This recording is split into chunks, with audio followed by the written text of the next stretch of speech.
In the last section, we refactored our app to order the list of days from the current day onwards. So let's wrap up by doing some additional styling inside of our day item component. Now what we really want to do is make the current day to be really large, nice and bold, and then fade off for the remaining days. To do so, we're going to dynamically need to change the styling we have in here, right? The first day needs to have a very large font size, whereas the last day needs to have a much smaller font size. To make sure that we've styled each day appropriately, we're going to be using that days until property that we passed in. So days until, again, is going to start off as 0 for the current day and then count onwards all the way to the number of days until, which will eventually be 6 for the last day. So to make our dynamic styles, we're no longer going to be using the stylesheet.create function in here. Instead, we're going to dynamically generate all of our styles inside of our React component. Let's see what that ultimately looks like. I'm going to delete our stylesheet.create, and then we don't really need the var stylesheet at the top either anymore, so I'll delete that as well. Next, we'll add another helper function in here, and we'll just call it style. And now rather than calling styles.day, we'll just call this .style. Cool. So in the same way that stylesheet.create would return an object, we're going to do the exact same thing with this style function here. So return an object, like so. And in here, we're going to add 4 different properties, each of which is going to give the impression of a really big, nice and bold first day, and then eventually taper off to the last day that we have listed. Each of these properties will have a value that's dynamically generated based on the value of this.props.daysuntil. So let's first add in the property names, and then we'll write the code for each of them. Ultimately, we're going to have color, font weight, font size, and line height. Cool. So we're not going to put any code directly in for the values of each of these. Instead, we're going to make a number of helper methods in here as well. So the color property is going to be assigned from this.color. Let's go ahead and create that helper function now.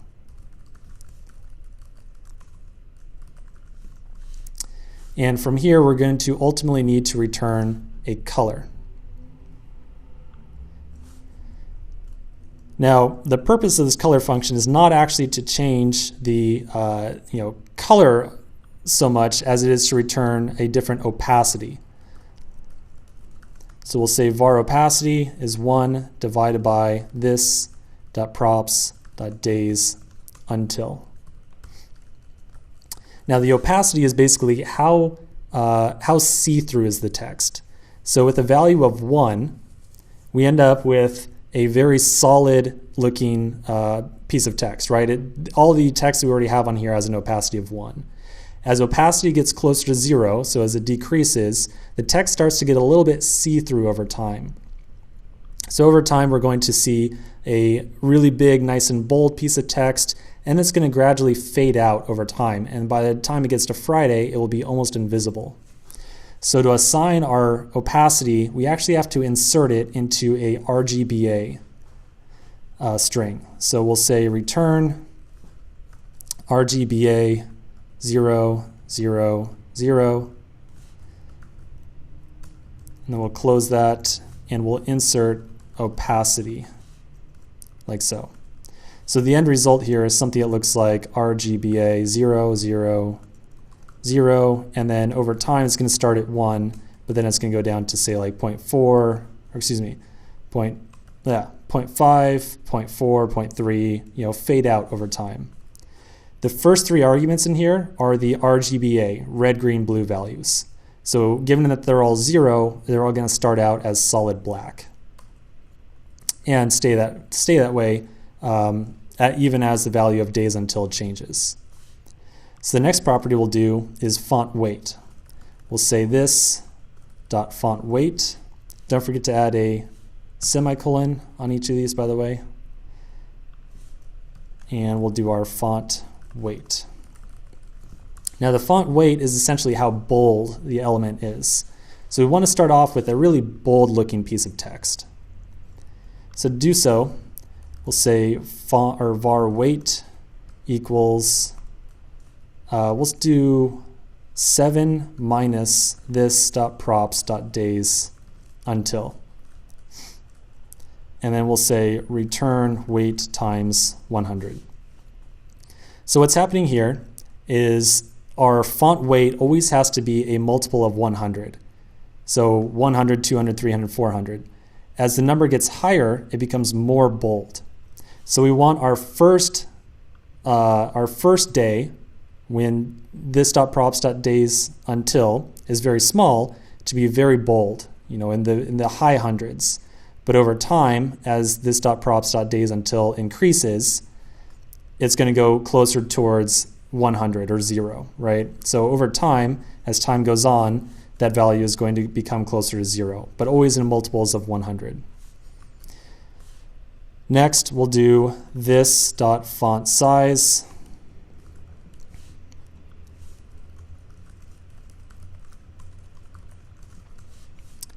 And for our font size, we're going to do something pretty simple here. We'll start with a size of 60, and then as each day goes by, we're going to just decrease it by 6 units. Lastly, we'll do our line height, this.line height.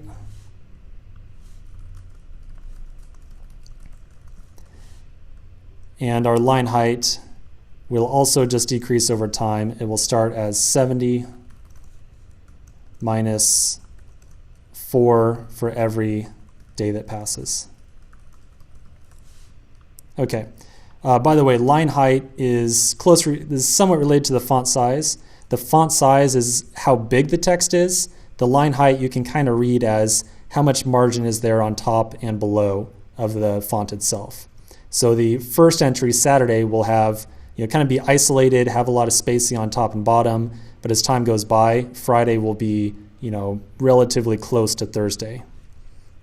So let's go ahead and save this, and then we will refresh our simulator. It looks like we have a syntax error somewhere on line 31. I missed a comma right here.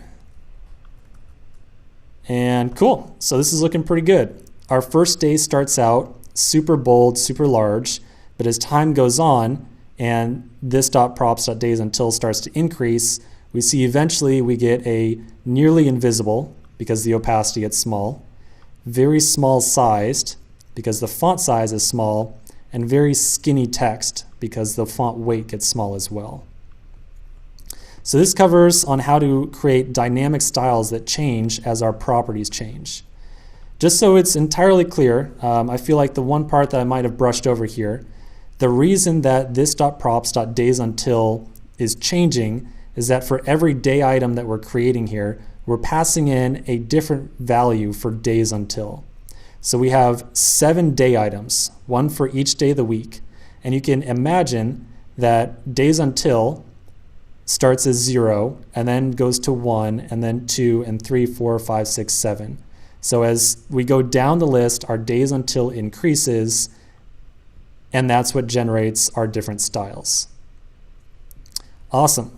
So this looks like a fantastic app, a little bit more interesting, but also more complex than your standard Hello World for a first app. Now that we've kind of gotten some of the basics on how to put an app together, or at least some of the code semantics, let's go into the next section where we're going to talk in great detail about the architecture around React Native.